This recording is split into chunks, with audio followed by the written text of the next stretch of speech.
Hello everyone, मेरा नाम है मोहित अरोरा और आज हम टिश्यू चैप्टर में प्लांट टिश्यू के सेकंड पार्ट को स्टार्ट करने जा रहे हैं जिसका नाम है permanent plant tissue. So let's get started.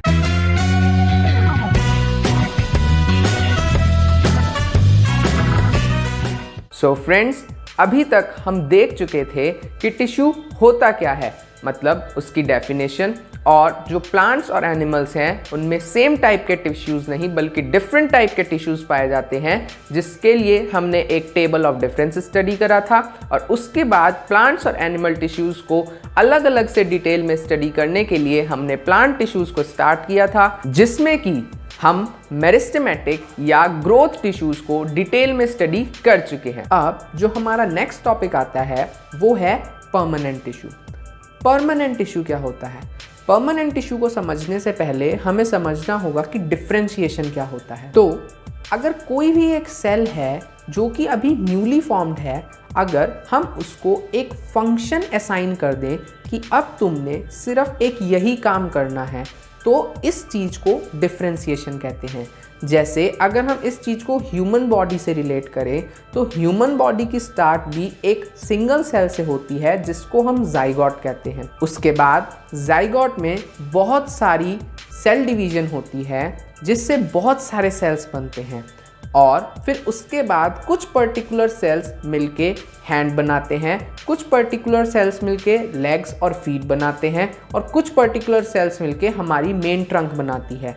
तो इसी चीज़ को, जो कि एक पर्टिकुलर टाइप ऑफ सेल्स को एक particular type of function assign हो गया, इसी चीज़ को कहते हैं डिफरेंशिएशन। तो अब अगर इसी चीज़ को हम प्लांट्स में देखें तो हमारी एनसीईआरटी में एक बहुत क्लियर लाइन दी हुई है, उसमें लिखा है कि cells of meristematic tissue differentiate to form different types of permanent tissue. यानी कि परमानेंट टिश्यू कुछ भी नहीं है बल्कि क्या है, मेरिस्टेमेटिक टिश्यू के ही सेल्स को अगर हम डिफरेंशिएट कर दें, यानी कि एक पर्टिकुलर काम असाइन कर दें, तो उसी को हम परमानेंट टिश्यू कहते हैं। तो अब क्योंकि हम समझ चुके हैं कि एक परमानेंट टिश्यू क्या होता है, तो अकॉर्डिंग टू एन ओवरव्यू अब जो हमारा अगला पॉइंट आता है वो ये है कि जो परमानेंट टिश्यू है वो दो टाइप्स का होता है, simple permanent tissue and complex permanent tissue. अब सबसे पहले तो हमें इस चीज में डिफरेंस समझना होगा कि सिंपल और कॉम्प्लेक्स परमानेंट टिश्यू में क्या डिफरेंस होता है। बेसिकली चाहे सिंपल हो चाहे कॉम्प्लेक्स, दोनों ही टिश्यूज हैं। तो जो सिंपल परमानेंट टिश्यू होता है वो अगर हम एज्यूम करें कि 100 सेल्स से मिलकर के बना है, तो जो सिंपल परमानेंट टिश्यू है उसमें सभी सेल्स एक ही टाइप के होंगे। जैसे कि अगर वो ए सेल से बना है तो वो 100 के 100 ए सेल्स से बना हुआ होगा। वेयरएज जो कॉम्प्लेक्स परमानेंट टिश्यू है वो अगर 100 सेल से बना है तो वो सारे के सारे 100 सेल्स अलग अलग होंगे जो कि सेम फंक्शन परफॉर्म करेंगे। सिंपल परमानेंट टिश्यू में सभी सेल्स मिलकर टिश्यू बना रहे हैं और एक सेम फंक्शन परफॉर्म कर रहे हैं, और कॉम्प्लेक्स परमानेंट टिश्यू में डिफरेंट टाइप्स ऑफ सेल्स मिलकर के टिश्यू बना रहे हैं और सेम फंक्शन परफॉर्म कर रहे हैं। यानी कि जो कॉम्प्लेक्स परमानेंट टिश्यू होगा उसमें सभी ए टाइप के सेल नहीं होंगे बल्कि कुछ ए टाइप के सेल होंगे, कुछ बी टाइप के, कुछ सी टाइप के और कुछ डी टाइप के सेल्स होंगे। तो अब जब हम डिफरेंस समझ चुके हैं between simple permanent tissue and complex permanent tissue, तो अब हम सिंपल परमानेंट टिश्यू को डिटेल में डिस्कस करेंगे। जैसा कि मैंने ओवरव्यू में बताया था कि सिंपल परमानेंट टिश्यू 3 टाइप का होता है, पैरेन्काइमा, कॉलनकाइमा और स्क्लेरेन्काइमा। एनसीईआरटी बुक में इन तीनों के बारे में एक पैराग्राफ दिया हुआ है जिसमें पॉइंट्स को रिटेन करना थोड़ा मुश्किल होता है, इसलिए हम इन तीनों टिश्यूज को एक साथ एक टैबुलर फॉर्म में पढ़ेंगे। इस टैबुलर फॉर्म का आप अभी एक स्क्रीनशॉट ले सकते हैं। So let's get started. सबसे पहला पॉइंट ऑफ डिफरेंस जो है वो है इनकी जनरल कैरेक्टरिस्टिक। तो जो पैरेन्काइमेटस टिश्यू होते हैं उनकी जनरल कैरेक्टरिस्टिक ये है कि वो पैकिंग में काम आते हैं। जो कॉलनकाइमा है उनकी जनरल फीचर है कि वो फ्लेक्सिबिलिटी प्रोवाइड कराते हैं, और स्क्लेरेन्काइमेटस टिश्यू स्टिफनेस और हार्डनेस प्रोवाइड कराते हैं। अब जो हमारा अगला पॉइंट ऑफ डिफरेंस है वो है सेल वॉल। जो पैरेन्काइमेटस टिश्यू है उसकी सेल वॉल थिन होती है, जो कॉलिनकाइमेटस टिश्यू है उसकी सेल वॉल थिन होती है लेकिन कॉर्नर्स पर थिक होती है, यानी कि इर्रेगुलर थिक होती है। और जो स्क्लेरेनकाइमेटा टिश्यू है उसकी सेल वॉल थिक होती है क्योंकि उसमें एक सब्सटेंस जो कि लिग्निन है उसकी डिपोजिशन पाई जाती है। उसके बाद टिश्यू में पाए जाने वाले सेल्स लिविंग हैं या डेड, ये हमारा अगला पॉइंट ऑफ डिफरेंस है। तो पैरेनकाइमेटस टिश्यू में जो सेल्स पाए जाते हैं वो सभी लिविंग होते हैं। जो कॉलिनकाइमेटस टिश्यू में सेल्स पाए जाते हैं वो भी सब लिविंग होते हैं। और जो स्क्लेरेनकाइमेटस टिश्यू में सेल पाए जाते हैं, क्योंकि स्क्लेरेनकाइमेटस टिश्यू का काम होता है हार्डनेस और स्टिफनेस प्रोवाइड कराना, इसलिए उसमें पाए जाने वाले सेल्स डेड होते हैं। इससे अगला पॉइंट ऑफ डिफरेंस है कि टिश्यू में सेल्स अरेंज कैसे होते हैं। जो पैरेनकाइमेटस टिश्यू है उसमें सेल्स लूजली अरेंज होते हैं, यानी कि इंटरसेल्युलर स्पेस प्रेजेंट होती है, मतलब दो सेल्स के बीच में स्पेस प्रेजेंट होती है। जो कॉलिनकाइमेटस टिश्यू है उनमें बहुत थोड़ी सी स्पेस प्रेजेंट होती है और जो स्क्लेरेनकाइमेटस टिश्यू है वो बिल्कुल टाइटली बाउंड होते हैं और उनके दो सेल्स के बीच में बिल्कुल भी स्पेस प्रेजेंट नहीं होती है। अब जो हमारा अगला पॉइंट है वो है फंक्शन। जो पैरेनकाइमेटस टिश्यू है, क्योंकि वो एक पैकेजिंग टिश्यू है, तो ये एपिडर्मिस के नीचे पाया जाता है और ये सब कुछ पैक करने में हेल्प करता है। पैकिंग का मतलब कि सभी प्लांट स्ट्रक्चर्स को एक पैक्ड फॉर्म में रखने में हेल्प करता है। जो कॉलिनकाइमेटस टिश्यू है, क्योंकि वो फ्लेक्सिबिलिटी प्रोवाइड करने में हेल्प करता है, इसलिए ये मैकेनिकल सपोर्ट प्रोवाइड करता है और हेल्प करता है कि अगर हवा चले तो प्लांट हल्का सा बेंड हो जाए लेकिन टूटे नहीं। और जो स्क्लेरेनकाइमेटस टिश्यू है वो स्ट्रेंथ प्रोवाइड करने में हेल्प करता है। इसके बाद जो हमारा अगला पॉइंट ऑफ डिफरेंस है वो ये है साइट ऑफ एक्शन, यानी कि ये टिश्यूज पाए कहाँ जाते हैं। तो जो पैरेनकाइमेटस टिश्यू है वो एपिडर्मिस के नीचे पाया जाता है। जो कॉलिनकाइमेटस टिश्यू है वो स्टेम में पाया जाता है, तभी तो वो प्लांट को सपोर्ट प्रोवाइड करेगा जिससे कि अगर हवा चली तो प्लांट हल्का सा बेंड हो जाए लेकिन टूटे नहीं। और जो स्क्लेरेनकाइमेटस टिश्यू है वो बेसिकली पाया जाता है हस्क ऑफ कोकोनट में, यानी कि जो कोकोनट के ऊपर ब्राउन ब्राउन से हेयर्स होते हैं वो बेसिकली स्क्लेरेनकाइमेटस टिश्यू ही होते हैं। और जो नट्स की आउटर हार्ड कवरिंग होती है उसमें भी स्क्लेरेनकाइमेटस टिश्यू पाया जाता है। अब ये तो हमने पॉइंट्स ऑफ डिफरेंस कवर कर लिए पैरेनकाइमा, कॉलिनकाइमा और स्क्लेरेनकाइमा के। अब इन्हीं पॉइंट्स ऑफ डिफरेंस से अलग जो पैरेनकाइमा टिश्यू है उसमें हमें एक अलग पॉइंट भी बताया गया है, वो है पॉइंट ऑफ मॉडिफिकेशन। अब पॉइंट ऑफ मॉडिफिकेशन क्या है? जो पैरेनकाइमा टिश्यू है उसमें कई बार क्लोरोप्लास्ट प्रेजेंट होता है, तो क्योंकि अब उसमें क्लोरोप्लास्ट प्रेजेंट है तो वो फोटोसिंथेसिस में हेल्प कर सकता है। तो ऐसा पैरेनकाइमेटस टिश्यू जिसमें क्लोरोप्लास्ट प्रेजेंट होता है उसको क्लोरेनकाइमा कहते हैं। हमें इस चीज का ध्यान रखना है कि हम क्लोरेनकाइमा और कॉलिनकाइमा टिश्यू में कंफ्यूज ना हो।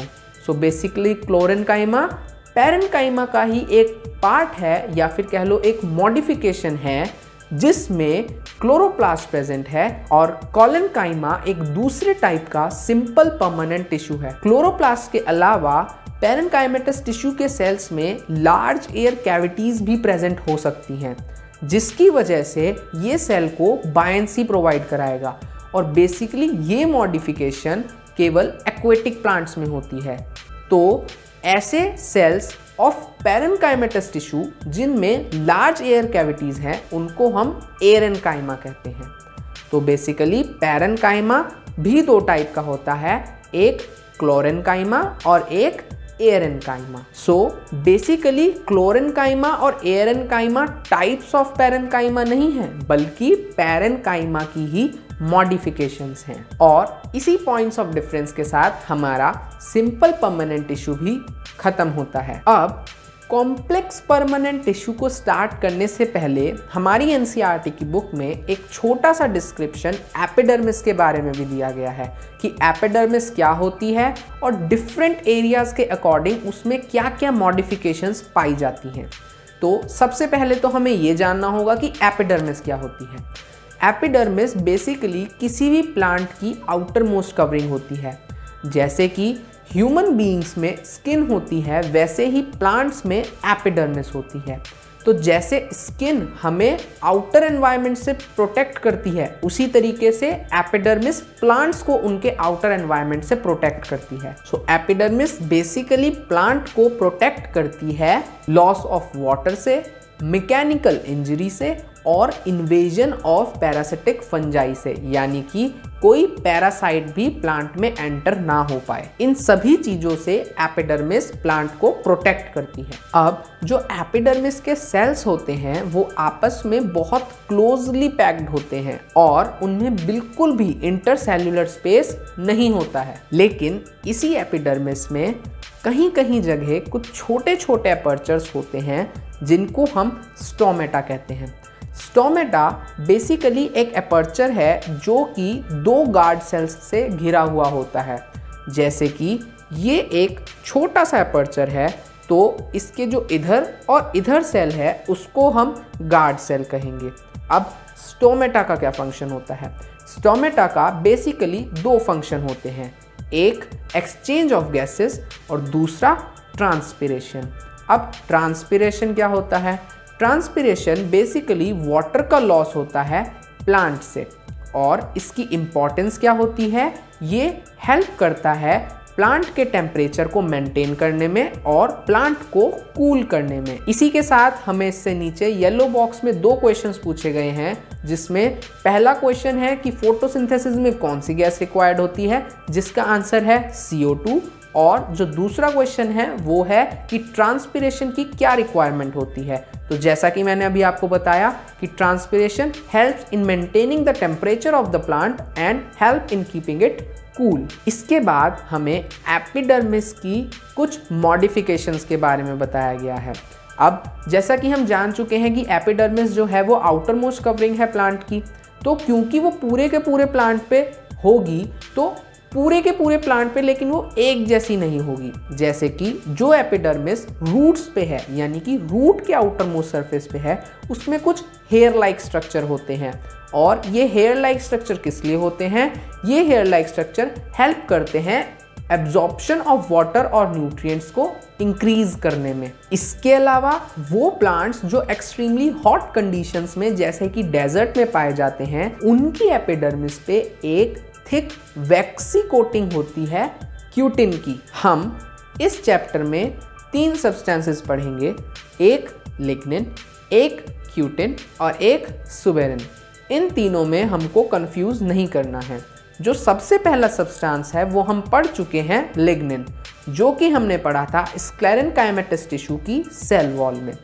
अब जो हम दूसरा सब्सटेंस पढ़ रहे हैं वो है क्यूटिन। क्यूटिन बेसिकली एक वैक्सी सब्सटेंस होता है जो कि एपिडर्मिस पे पाया जाता है उन प्लांट्स की जो एक्सट्रीमली हॉट कंडीशंस में पाए जाते हैं। और जो तीसरा सब्सटेंस है सुबेरिन, उसके बारे में हम आगे पढ़ेंगे। और जब सेल धीरे धीरे ग्रो करता है तो जो उसकी स्टेम है वो ट्रंक में चेंज हो जाती है और जो ट्रंक की आउटर मोस्ट लेयर के सेल्स होते हैं वो डेड होते हैं, जिसको हम कॉर्क कहते हैं।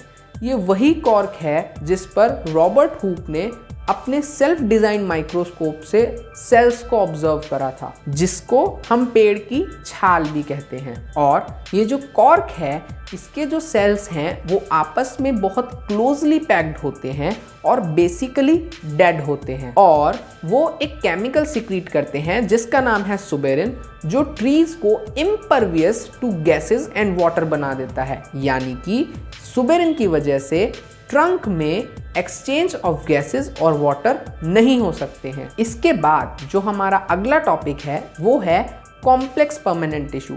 जैसा कि मैंने ओवरव्यू में बताया था कि कॉम्प्लेक्स परमानेंट टिश्यू 2 टाइप्स का होता है, एक जाइलम और दूसरा फ्लोएम। तो अब हम इनको इंडिविजुअली डिटेल में स्टडी करेंगे।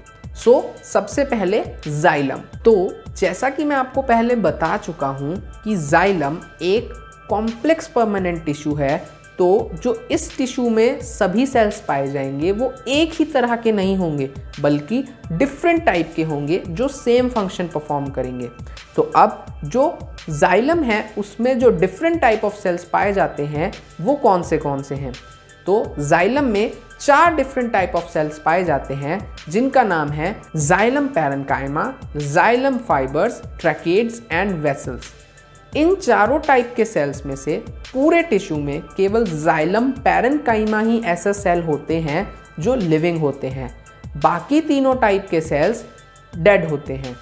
जाइलम का मेन फंक्शन होता है कंडक्शन, यानी कि ये कंडक्ट करता है या फिर ट्रांसपोर्ट करता है वाटर को रूट्स से पूरे प्लांट में, रूट से लीव में, रूट से फ्लावर में और रूट से फ्रूट में। और जो ये जाइलम और फ्लोएम जैसे कॉम्प्लेक्स परमानेंट टिश्यू है ना, ये बेसिकली कॉम्प्लेक्स प्लांट्स में ही पाए जाते हैं। तो अब कॉम्प्लेक्स प्लांट और सिंपल प्लांट में क्या डिफरेंस होता है, इस चीज को हम नेक्स्ट चैप्टर यानी कि डाइवर्सिटी इन लिविंग ऑर्गेनिजम्स में स्टडी करेंगे। अभी जाइलम के बाद जो हमारा नेक्स्ट टॉपिक है वो है फ्लोएम। फ्लोएम भी 4 टाइप के सेल से बना है, जो कि हैं phloem fibres, phloem parenchyma, companion cells और सीव ट्यूब्स। इनमें से फ्लोएम फाइबर्स को छोड़ के बाकी सभी सेल्स लिविंग हैं, यानी कि एक कंपैरेटिव स्टडी करी जाए तो जाइलम में most of the sales dead हैं और केवल एक सेल लिविंग है, वो है जाइलम पैरेन्काइमा। लेकिन जो फ्लोएम है उसमें most of the cells living हैं और केवल एक ही सेल डेड है और वो है फ्लोएम फाइबर्स। जैसे जाइलम का काम था कंडक्शन का, यानी कि ट्रांसपोर्टेशन ऑफ वाटर, वैसे ही फ्लोएम का काम है ट्रांसपोर्टेशन और conduction of food from leaves to other parts of the plant, यानी कि लीव्स से फ्लावर में, लीव्स से फ्रूट में और लीव्स से रूट में। क्योंकि फोटोसिंथेसिस की हेल्प से प्लांट में फूड केवल और केवल लीफ में सिंथेसिस होता है, तो लीफ में प्रिपेयर्ड फूड की कंडक्शन में हेल्प करता है फ्लोएम। तो यहाँ तक हमारा टिश्यू चैप्टर का फ्लोएम तक का पार्ट खत्म होता है। अगर इतने पार्ट में आपको कोई भी प्रॉब्लम हो तो आप उसको नीचे कमेंट सेक्शन में ज़रूर बताएं, और if you really like the video then hit the thumbs up and subscribe to the channel. अगली वीडियो में हम कवर करेंगे एनिमल टिश्यूज़ के बारे में और उनके डिटेल डिस्क्रिप्शन। तब तक के लिए बाय बाय।